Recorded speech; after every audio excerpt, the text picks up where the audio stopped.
오늘 함께 나눌 말씀의 제목은 순수신앙소녀 로데입니다. 다 같이 함께 따라합시다. 순수신앙소녀 로데. 여기 꽃이 아름답죠? 지금 호수공원에서는 국제꽃 박람회가 한창 펼쳐지고 있습니다. 조금만 신경 써도 우리는 전 세계의 아름다운 꽃을 마음껏 볼 수가 있습니다. 근데 5월에 꽃을 들라고 하면 뭐니 해도 장미꽃이죠. 맞아요. 5월 하면 장미꽃입니다. 제가 대학생 시절에 즐겨 불렀던 노래가 있는데 4월과 5월의 장미라는 노래예요. 젊은 친구들은 모르겠지만 이런 노래입니다. 당신에게서 꽃내음이 나네요. 잠자는 나를 깨우고 가네요. 싱그러운 잎사귀 도단한 가시처럼 어쩌면 당신은 장미를 닮았네요. 너무 좋죠? 그냥 이 노래만 부르고 끝날까요? 오랜만에 이 노래 부르는데 너무나도 은혜가 되는 겁니다. 5월은 가정의 달입니다. 특별히 5월 5일 오늘은 어린이날이죠. 그리고 공교롭게도 오늘은 어린이 주일로 우리가 함께 지키고 있습니다. 어린이 주일에 하나님께서는 저에게 순수한 신앙을 가진 소녀 로데를 생각나게 해주셨습니다. 근데 로데라는 이름의 뜻이 뭔지 아세요? 로데? 로데가 영어로 로즈입니다. 장미란 뜻입니다. 그러니까 이 여인의, 이 어린 아이의 이름이 장미였어요. 장미야. 이름이 장미입니다. 아마도 장미처럼 아름답고 예쁘게 살아가라고 지어진 이름일 겁니다. 구속사의 무대 위에서 로데라는 이 장미 소녀가 맡은 역할은 아주 간단했습니다. 베드로가 추록했을 때 마리아의 집 대문을 열어주는 일, 그 일을 맡고 있었지요. 누가 오면 문 열어주는 일. 근데 이 앙증맞은 장미 소녀 로데는 그 간단한 배역조차 실수하고 맙니다. 베드로가 대문 밖에 서서 문 열어다오 이렇게 말하면서 급히 문을 두드립니다. 대문까지 나온 로데는 베드로의 음성인 줄 알면서도 도로 집 안으로 뛰쳐 들어갑니다. 그리고는 베드로가 대문 앞에 서 있어요. 기쁘게 외칩니다. 지금 베드로가 왔어요. 정작 자기가 해야 할 일이 뭡니까? 문 열어주는 일입니다. 그냥 문은 안 열어주고 들어가서 베드로가 왔다고 소리치고 있는 겁니다. 문 열어주는 자신의 사명은 망각하고 만 것이죠. 이렇게 예를 생각을 해볼 수도 있어요. 만약에 지금 베드로가 쫓기는 상황이었다면 그러면 문제가 심각해지잖아요. 막 쫓겨오면서 지금 그 군병들이 쫓아오니까 빨리 문 열어주세요. 이렇게 말하는 상황이었으면 문을 열어주는 게 우선이잖아요. 근데 그런 자기의 사명을도 망각한 채 긴박한 상황 속에서 이 장미소녀 로데는 뛰쳐 들어가고 만 겁니다. 그런데도 이 아이는 전혀 밉지가 않습니다. 참 귀엽습니다. 마가의 어머니 마리아의 집에 성도들이 모인 것은 베드로의 추록을 위해서 다 함께 모여서 합심해서 기도하자 그런 뜻으로 모였던 것이죠. 그래서 함께 합심해서 기도 중이었습니다. 그리고 그들은 정말이지 열심히 기도했습니다. 근데 막상 베드로가 추록해서 마리아 집 대문 앞에 섰을 때 그 음성을 듣고 아무런 의심 없이 베드로인 줄 믿었던 사람, 참으로 아이러니하게도 장미소녀 로데 한 사람뿐이었습니다. 그렇습니다. 그 시간 베드로는 천사의 구출로 감옥이 아닌 분명 마리아의 집 대문 밖에 서 있었습니다. 그런데 그 사실이 오직 순수한 신앙을 가진 장미소녀 로데 한 사람에 의해서만 받아들여졌던 것입니다. 우리도 이와 같은 경우를 참 많이 봅니다. 주님 믿습니다. 아멘, 아멘. 함께 모여서 열심히 한 가지 기도 제목을 갖고 기도합니다. 그런데 정작 그 기도 제목이 이루어졌음에도 그들은 믿지 않는 겁니다. 아니야, 이것은 우연일 거야. 내가 기도해서 하나님께서 응답 받았음에도 불구하고 우연에 치부해버리고 맙니다. 여러분, 믿음이 뭘까요? 믿음은 거창한 구호가 아닙니다. 원대한 이상도 아니고 심오한 주제도 아닙니다. 믿음은 아주 단순하고 명료합니다. 세속의 때가 전혀 묻지 않은 순백의 눈송이와도 같은 것, 이것이 믿음입니다. 그러므로 오늘 시간 순수 신앙소녀 로데처럼 우리도 이런 믿음을 다시금 회복했으면 좋겠습니다. 기도한 대로 믿었던 장미소녀 로데처럼 참되고 순수한 신앙 온전히 소유하는 저와 여러분이 다 되시기를 간절히 소망합니다. 그런데 여러분, 하나님은 기도의 사람을 가장 소중히 여기신다는 사실을 아십니까? 모든 상급은 결국 기도하는 사람들에게 돌아가게 될 것입니다. 왜냐하면 하나님께서는 모든 것을 기도를 통해서 이루어 가시기 때문에. 그래서 여러분, 하나님 무슨 일을 이루고자 하시면 먼저 기도하는 사람들을 일으켜서 기도하게 하신 후에 그 일을 성취하십니다. 왜냐하면 하나님 당신께서 친히 기도하시는 분이셨기 때문에, 기도의 본을 보이셨기 때문에. 그래서 성령님은 지금도 저와 여러분을 위해서 말할 수 없는 탄식으로 친히 간구해 주고 계십니다. 그러므로 기도하는 사람만이 기도하시는 하나님 아버지의 마음을 온전히 잘 알 수 있게 되어 있습니다. 사랑하는 성도 여러분, 기도는 사람들이 하는 일 중에서 가장 귀한 일이요, 가장 영광스러운 일인 줄 믿으시기 바랍니다. 여러분, 역사의 무대에 선 영적 지도자들의 배후에는 한결같이 무대 뒤에서 기도하는 영웅들이 있었습니다. 예수님의 수제자 베드로는 초대교회를 이끌었던 영적 지도자입니다. 그의 배후에도 역시 기도하는 동역자들이 있었습니다. 바로 그들 중 한 사람이 바로 로데라는 장미 소녀였던 겁니다.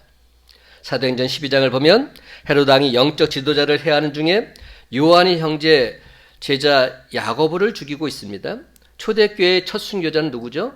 스데반입니다. 두 번째 순교자로 이 야고보가, 예수님의 제자 이 야고보가 죽임을 당하고 만 것입니다. 유대인들이 야고보를 죽이는 일을 기뻐하는 것을 본 헤롯 왕, 이제 초대교회의 수장인 베드로를 죽이기로 결심합니다. 그리고 그를 죽이기 위해서 붙잡아서 옥에 가두게 됩니다. 옥에 가둔 후에 성경을 보니까 군인 4패에 맡겨서 지키게 합니다. 철통같이 지키고 있는 것이죠. 6월절이 지난 후 그를 죽이기 위해서 잠시 옥에 가두어 둔 겁니다. 그때부터 교회가 그를 위해서 간절히 기도하고 있습니다. 사도행전 12장 5절 말씀입니다. 이에 베드로는 옥에 갇혔고 교회는 그를 위하여 간절히 하나님께 기도하더라. 아마 로데는 그곳에서 심부름하는 여종이었을 겁니다. 그런데 참으로 안타까운 사실은 그렇게 열심히 기도했던 사람들 중에 정작 기도가 응답될 것이라 믿었던 사람은 로데 외에는 아무도 없었다는 사실입니다. 그러면 여러분, 로데처럼 우리도 내가 먼저 기도를 믿어야 합니다. 그래서 내가 먼저 기도를 믿어야 합니다. 감사하게도 옥에 갇힌 베드로가 성도들의 중보기도 속에 천사의 도움을 받아서 옥에서 풀려나고 있습니다. 그리고 옥에서 풀려나온 베드로가 찾아간 곳이 마가 요한의 어머니 마리아의 집이었습니다. 초대교회 이 마가 요한의 어머니 마리아의 집은 자주 등장합니다. 초대교회의 본부 같은 곳이었습니다. 그곳에서 예수님은 최후의 만찬을 행하셨습니다. 그뿐만이 아닙니다. 오순절 성령 강림이 있었던 곳도 바로 이곳입니다. 그렇습니다, 여러분. 바로 그곳에 사람들이 함께 모여서 베드로를 위해서 기도하고 있었던 겁니다. 베드로가 마리아의 집 대문을 두드렸을 때 때마침 문을 열어주려고 나온 소녀가 로데였던 것이죠. 로데가 베드로의 음성을 듣고서 기도하는 사람들에게 베드로가 대문 밖에 서 있다고 말하자 그곳에 모인 많은 사람들 한결같이 그 아이의 말을 믿지 않았습니다.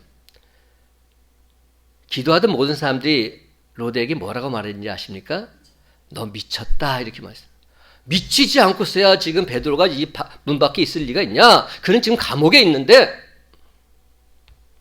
베드로가 아니라 아마도 그의 천사일 것이다 이렇게 말했습니다. 네가 지금 환상을 본 거다 이렇게 말하고 있는 것이죠. 그들은 베드로가 옥에서 풀려나기를 기도했지만 실제로 풀려날 것이라고는 전혀 믿지 않았던 겁니다. 오직 로데라는 소녀만이 기도가 응답되어질 것을 믿었던 것입니다. 그렇습니다. 베드로가 옥에서 풀려난 것은 장미소녀 로데의 믿음 때문이었습니다. 그녀의 참되고 순수한 믿음의 기도 결과로 나타나게 된 것입니다.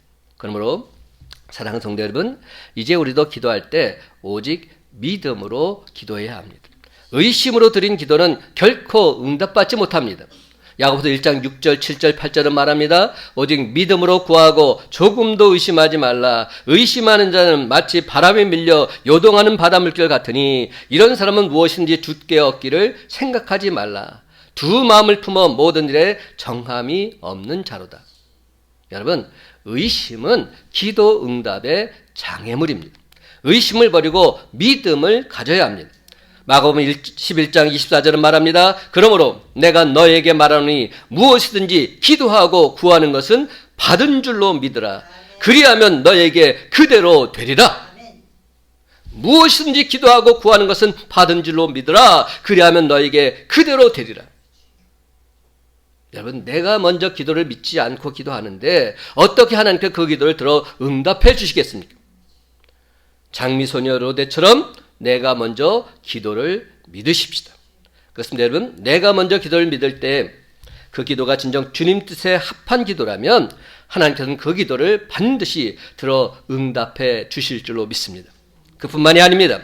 우리가 알지 못한 크고 비밀한 것까지도 저와 여러분 모두에게 확실하게 보여주실 줄로 믿습니다. 사랑하는 성도 여러분, 장미소녀 로데처럼 이제 우리도 믿음을 키우는 법을 배워나가야 합니다. 그렇습니다. 믿음을 키우는 법을 배워야 합니다. 첫 번째 믿음을 키우는 법은 약속의 말씀을 꽉 붙잡는 겁니다. 약속의 말씀을 붙잡아라. 약속하신 말씀을 꽉 붙잡고 그대로 믿는 겁니다. 하나님은 말씀 속에 당신 약속을 담아주셨습니다. 이 약속을 많이 알고 이 약속을 붙잡을 때 우리는 믿음을 얻게 되는 겁니다. 믿음은 들음에서 난다고 성경은 말합니다. 하나님 말씀을 들을 때 믿음이 생기는 겁니다. 로마서 10장 17절 말씀, 그러므로 믿음은 들음에서 나며 들음은 그리스도의 말씀으로 말미암았느니라. 두 번째, 믿음을 키우는 법은 그 말씀에 순종하는 겁니다. 믿음이 있는지 없는지는 그 말씀에 반응한 것을 보면 알 수가 있습니다. 하나님 말씀을 받고 그대로 순종하는 자는 진정 믿음 있는 사람입니다. 아브라함이 갈대아 우르를 떠나는 말씀을 받았을 때 그는 갈 바를 알지 못했지만 순종하는 마음으로 떠나고 있습니다. 히브리서 11장 8절 말씀, 믿음으로 아브라함은 부르심을 받았을 때 순종하여 장래의 유업으로 받을 땅에 나아갈 때 갈 바를 알지 못하고 나아갔으며. 세 번째 믿음을 키우는 법은 작은 믿음을 귀하게 여기는 겁니다. 작은 믿음을 귀하게 여기라. 처음부터 믿음이 좋은 사람은 많지 않습니다. 믿음이 좋은 사람들은 작은 믿음을 소중히 여겨서 점점 더 키운 사람들입니다. 그렇습니다. 여러분, 믿음은 겨자씨와 같습니다.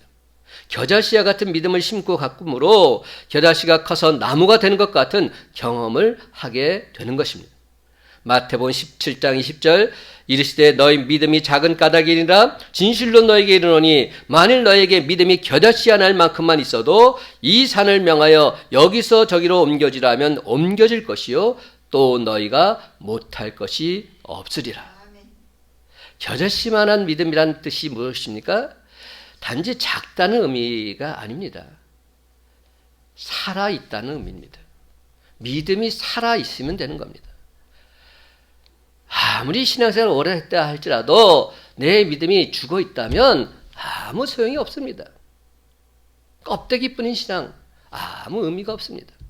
살아있으면, 생명력이 있으면 그 믿음은 승리하게 되어 있습니다. 살아있는 믿음. 네 번째 믿음을 키우는 법은 믿음으로 선포하는 겁니다. 믿음은 우리가 사용하는 언어로 나타나게 되어 있습니다. 믿음이 충만할 때 우리는 확신에 가득 찬 말, 할 수 있다는 말, 긍정적인 말을 사용하게 됩니다. 그러므로 여러분, 우리도 소원하는 바를 믿음으로 선포해야 합니다. 하나님이 천지를 창조하실 때 어떻게 하셨습니까? 빛이 있으라 선포하셨습니다. 그러자 빛이 있었습니다.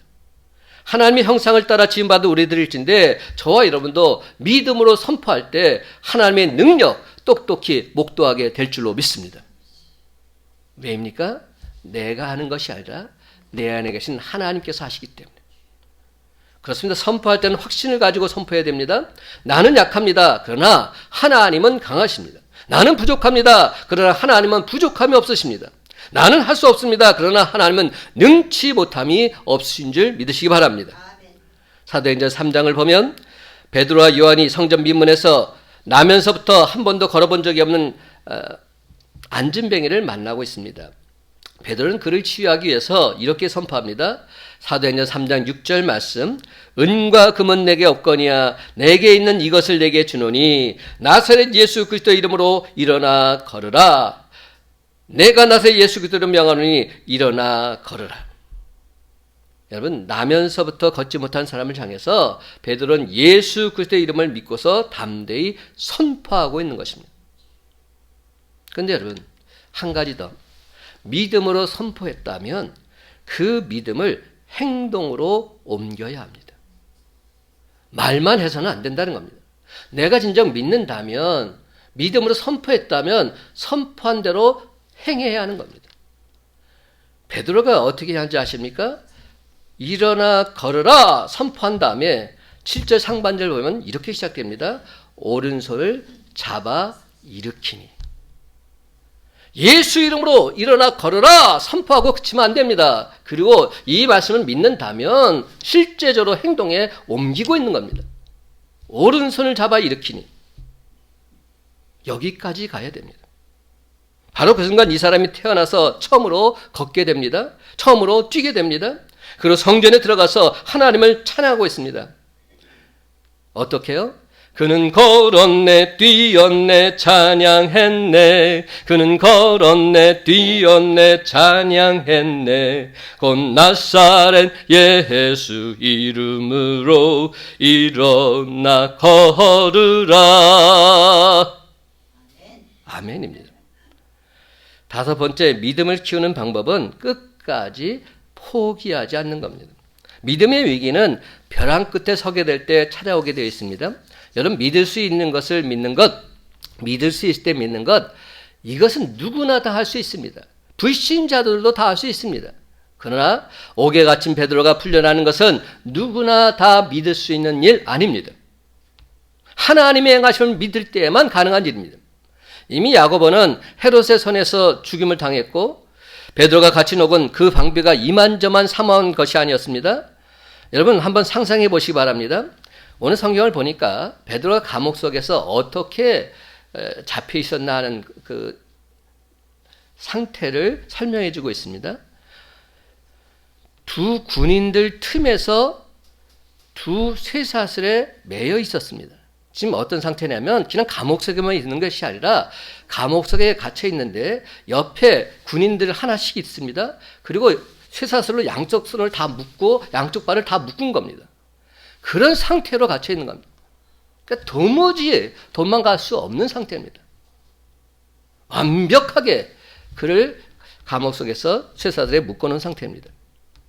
게다가 어떤 상황입니까? 날이 밝으면 헤롯이 그를 잡아내서 죽이려고 준비하고 있었던 바로 그 전날입니다. 급박한 상황이었습니다. 이런 절망적인 상황 속에서 로데는 기도했던 겁니다. 로데와 함께 기도의 불, 믿음의 불을 받아서 다른 사람들이 함께 기도했던 겁니다. 간절히 기도했던 겁니다. 제발 베드로를 살려달라고. 베드로를 감옥에서 풀려나게 해달라고. 베드로가 없으면 이 복음을 누가 전합니까? 주님 그를 긍휼히 여기셔서 풀어나게 해달라고 간절히 기도했던 겁니다. 그래서 이처럼 믿을 수 없을 때 믿는 것, 바랄 수 없는 중에 바라는 것, 이것이 참된 믿음인 줄 믿으시기 바랍니다.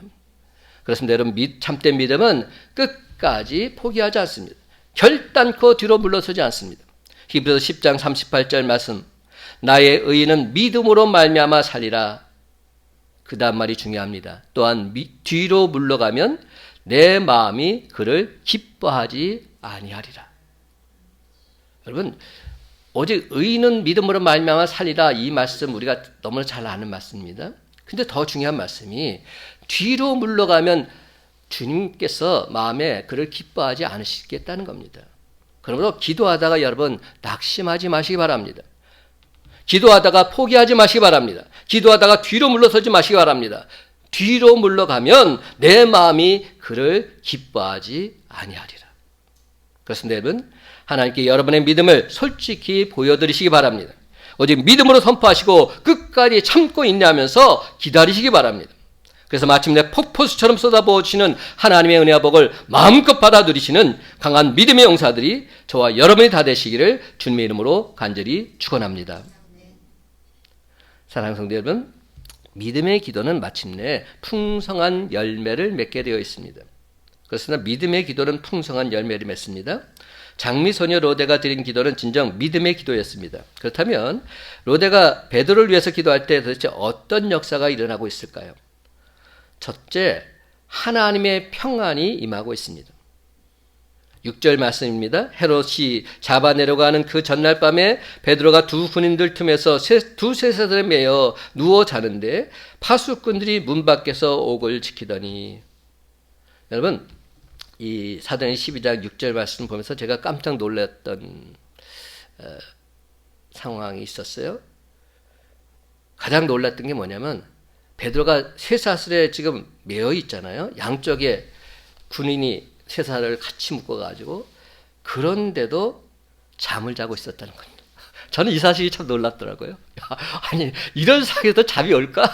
아니 지금 양쪽에 쇠사슬이 다 묶여서 있고, 그리고 내일이면 지금 끌려가서 사형될 상황인데 이 상황에 과연 잠이 올까? 근데 잠을 자고 있었다는 겁니다. 얼마나 놀라운 사실입니까? 날이 밝으면 죽임을 당할지도 모르는 절대절명의 상황 속에 누워서 잘 수 있다는 것, 이것은 과연 무엇을 뜻합니까? 그것은 베드로의 마음속에 세상이 줄 수 없는 참된 평안이 있었음을 의미하고 있습니다. 그렇습니다. 베드로는 죽는 것 전혀 두렵지 않았습니다. 왜냐하면 이 세상의 삶이 끝이 아님을 그는 분명히 알았기 때문에, 영원한 하늘나라가 예비되어 있음을 믿었기 때문에 지금 죽는다 할지라도 그것이 전혀 문제가 되지 않았습니다. 자기는 영원한 하늘나라가 있음을 믿고 선포하며 살았던 믿음의 용사였기에 그는 오히려 기쁘게 죽음을 맞이할 수 있었던 겁니다. 세상이 줄 수 없는 이 평안은 하나님을 나의 주, 나의 구원자로 온전히 믿고서 하나님께 모든 것을 맡긴 믿음의 사람에게서만 나올 수 있는 그러한 모습입니다. 그렇습니다, 여러분. 이 평안은 임마누엘 하나님께서 주신 참된 평안이었습니다. 베드로가 경험한 이 평안은 그가 소유한 믿음과 함께 기도의 열매였음이 분명합니다. 그렇습니다. 기도는 우리에게 참된 평안을 가져다 줍니다. 누군가를 위해서 기도할 때 먼저 기도 대상에게 참된 평안이 임합니다. 그리고 기도하는 우리들에게도 동일한 참된 평안이 임하게 될 것입니다. 두 번째, 하나님은 천사를 동원해 주십니다. 베드로가 옥에서 풀려난 것은 천사를 통해서다 성경은 말합니다. 11절 말씀만 제가 한번 읽어볼게요. 이에 베드로가 정신이 들어 이르되 내가 이제야 참으로 주께서 그의 천사를 보내어 나를 헤롯의 손과 유대 백성의 모든 기대에서 벗어나게 하신 줄 알겠노라. 여러분, 하나님 우리가 기도할 때 천사를 동원해 주십니다. 예수님이 겟세마네 동산에서 기도하실 때도 천사가 와서 예수님을 돕고 있습니다. 누가복음 22장 43절 44절 말씀, 천사가 하늘로부터 예수께 나타나 힘을 더하더라. 예수께서 힘쓰고 애써서 더욱 간절히 기도하시니 땀이 땅에 떨어지는 핏방울 같이 되더라. 세 번째, 하나님께서 매인 것은 풀어주시고 닫힌 문은 열어주십니다. 하나님 장미소녀 로데의 기도를 들으시고 매여있던 베드로를 풀어주십니다. 또한 그가 갇혀있던 옥문을 열어주십니다. 그렇습니다, 여러분. 기도는 마치 천국 열쇠와 같습니다. 쇠사슬을 풀어주고 옥문을 열어주는 천국 열쇠 말입니다. 하나님은 예수님을 믿는 우리 모두에게 천국 열쇠를 이미 주셨습니다.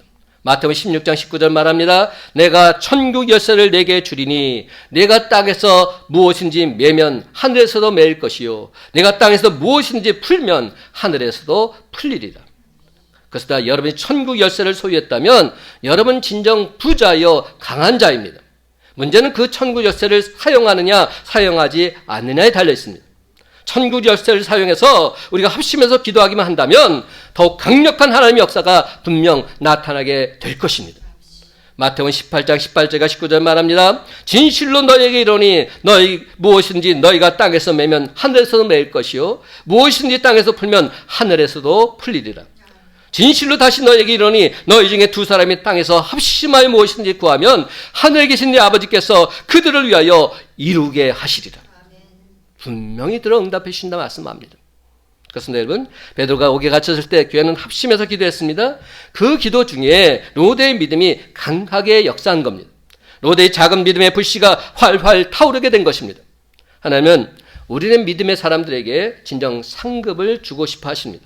그러므로 능치 못함이 없인 하나님을 온전히 바라보시기 바랍니다. 최악의 상황 속에서도 최고의 열매를 맺으신 하나님이심을 온전히 믿고서 전적으로 하나님을 신뢰하시기 바랍니다. 베드로가 감옥에 붙잡힌 것은 최악의 상황이었지만 우리가 믿는 하나님은 바로 그 최악의 상황 속에서도 크고도 놀라운 일을 나타내신 줄 믿으시기 바랍니다. 또한 여러분, 우리가 믿는 하나님은 우리의 믿음을 따라서 역사해 주십니다. 그러므로 우리는 날마다 믿음의 수준을 높이는 신앙 훈련을 하고 또 해야 합니다. 왜냐하면 하나님 우리의 생각하는 것보다 더욱 넘치도록 크신 은혜를 베풀어 주시기로 작정하시기 때문에 그렇습니다. 왕의 생각은 우리의 차원이 다릅니다. 우리가 섬기는 하나님은 왕 중의 왕이시며 그분은 우리가 생각하는 차원이 전혀 다르십니다. 왕 중의 왕이신 하나님이 주신 상급은 세상 왕이 주는 상급과는 전혀 차원이 다른 것입니다. 그렇습니다, 여러분. 기도한 대로 믿은 장미소녀 로데에게 하나님의 상급이 주어지고 있습니다. 베드로가 마가의 다락방문을 두드렸을 때 가장 기뻐했던 사람은 로데였습니다. 13절과 14절 말씀 다 같이 함께 읽어보십시다. 13절 14절 시작. 베드로가 대문을 두드린데 로데라는 여자아이가 영접하러 나왔다가 베드로의 음성인 줄 알고 기뻐하여 문을 미처 열지 못하고 달려들어가 말하되 베드로가 대문 밖에 섰더라 하니. 그렇다면 여러분, 로데가 받은 가장 큰 상급은 무엇일까요? 여기에 기뻐하여라는 말이 있습니다. 그것은 바로 그녀 속에 넘쳐흐르는 기쁨 그 자체였습니다. 일찍이 예수님께서 제자들에게 약속하신 바로 그 기쁨이었지요. 요한복음 16장 24절 예수님께서 제자들에게 이렇게 말씀하셨습니다. 지금까지는 너희가 내 이름으로 아무것도 구하지 아니하였으나 구하라 그리하면 받으리니 그 다음 말 너의 기쁨이 충만하리라. 너의 기쁨이 충만하리라. 구하라 그리하면 받으리 너의 기쁨이 충만하리라. 사랑하는 성도 여러분, 기도응답의 기쁨은 세상 그 무엇과도 비교할 수 없습니다. 기도응답을 받은 후에 그녀의 믿음이 더욱 강건해졌음이 틀림이 없습니다. 그는 분명 일평생 동안 기도응답의 기쁨과 감격 속에 살아갔을 것입니다. 장미소녀 로데, 지금도 사도행전 12장이 익혀질 때마다 장미소녀 로데의 이름은 보배로운 이름이 되어서 우리에게 전해지고 있습니다. 로데가 받은 상급은 세상 그 어떤 상급과도 비교할 수 없습니다. 그러는 어떤 상급을 받았습니까? 하나님의 나라, 즉 천국을 선물로 받았기 때문입니다. 세상 선물이 아무리 크고 놀랍다 해도 어찌 하나님 나라와 비교할 수 있단 말입니까? 그런데 여러분의 삶이 어쩌면 이 세상 살면서 아직까지도 크고도 놀라운 선물을 받지 못한 삶일 수도 있습니다. 그러나 여러분, 제가 드릴 수 있는 크고도 분명한 약속은 왕 중의 왕이신 하나님이 세상 선물과도 비교할 수 없는 놀라운 선물을 저와 여러분을 위해서 이미 예배해 놓고 계신다는 사실입니다. 이미 저와 여러분을 위해서 예배해 주셨다는 사실입니다. 그래서 이는 다름 아닌 왕의 아들 예수 그리스도를 우리에게 선물로 주신 것이요 왕의 아들의 나라 천국을 하나님 나라를 선물로 우리에게 예배해 주신 것입니다. 이 어찌 세상 선물과 비교조차 할 수 있겠습니까? 요한일서 2장 25절 말합니다. 그가 우리에게 약속하신 것은 이것이니 곧 영원한 생명이니라. 영생을 우리에게 이미 약속해 주셨습니다. 그러므로 예수 그리스도 천국을 상급받은 우리는 이 세상 그 어떤 사람들보다 부자들입니다. 그런데 여러분, 하나님의 천국 백성이 우리들이 해야 할 가장 고귀한 사역이 있습니다. 그것은 바로 순수한 신앙을 가졌던 이 소녀 로데처럼 이제 우리도 다른 사람을 위해서 기도해 나가야 하는 것입니다. 나 자신만을 위한 기도에서 이제는 다른 사람을 위한 기도로 기도의 지경이 넓혀져야 합니다. 그렇습니다. 지금부터라도 우리의 기도가 필요한 그 누군가를 위해서 하나님께 간절히 기도하시기 바랍니다. 베드로가 옥에 갇혔을 때 교회의 온 성도들은 베드로 사도를 위해서 하나님께 간절히 기도했습니다. 5절 말씀, 이에 베드로는 옥에 갇혔고 교회는 그를 위하여 하나님께 간절히 기도하더라. 베드로가 옥에 갇혔을 때 교회가 아니라 그를 위해서 구명운동을 하거나 로비 활동을 한 것이 아니었습니다. 초대교회 성도들은 간절히 하나님께 기도했습니다. 왜냐하면 의인의 간구는 역사하는 힘이 있음을 확신했기 때문에. 사랑하는 성도 여러분, 특별히 가정의 달 5월에 여러분 자녀들의 영혼 구원을 위해서 기도하시기 바랍니다. 자녀들을 위한 눈물의 기도는 결단코 허공을 치지 않습니다. 반드시 하나님 앞에 상달하고 응답될 것입니다. 그렇습니다, 여러분. 하나님의 자녀된 우리에게는 이미 천국 열쇠가 주어져 있습니다. 기도란 그 천국 열쇠를 진정 내 가족을 위해서, 내 교회를 위해서, 더 나아가 내 기도가 필요한 그 누군가를 위해서 마음껏 사용하시기 바랍니다. 이제 마지막으로 로데 순수한 믿음의 꽃으로 핀 장미소녀란 글을 제가 읽어드리겠습니다. 잘 들어보시기 바랍니다. 꽃이 있었네. 마가의 어머니 마리아의 집에 피어있는 한 송이 순수한 믿음의 꽃, 장미라는 이름의 로데. 성도들이 있었네. 마가의 어머니 마리아의 집에 모여 다 함께 마음 모은 성도들 열심히 하나님께 기도드리고 있었네. 박해 중에 있는 교회를 위해, 감옥에 갇혀있는 베드로를 위해. 놀라워라. 천사의 도움으로 쇠사슬이 풀리고 옥문이 절로 열려 베드로가 살아나왔네. 쿵쿵쿵 마리아의 집 대문을 급히 두드리는 소리. 장미소녀 로데가 달려나갔네. 그 음성을 듣고 베드로가 대문 밖에 서 있는 줄 믿었네. 대문 밖에 베드로가 서 있어요. 장미소녀 로데의 기쁜 외침에 기도하던 성대들은 그녀를 꾸짖었네. 미쳤구나 얘야. 순수한 믿음의 장미소녀 힘써 말했네. 아니에요. 참말이에요. 참말이고 말고 로데야, 왜 어른들은 기도를 하고서도 그 응답을 믿지 않을까? 믿음이란 그저 순수하게 믿으면 되는 것을. 작은 장미소녀 로데처럼. 로데야, 봄, 여름, 가을, 겨울 오래도록 우리 마음속에 순수한 믿음의 꽃으로 피어 있어라. 이제 말씀을 맺습니다. 사랑하는 성도 여러분, 순수 신앙소녀 로데처럼 기도라는 천국 열쇠를 가지고 날마다 매인 것을 풀고 닫힌 문을 여시기 바랍니다. 그래서 늘 항상 은총의 표적을 온 세상에 힘차게 증거하면서 모든 영광을 하나님께 돌리며 살아가는 저와 여러분의 복된 삶이 다 되시기를 예수님의 이름으로 간절히 축원합니다.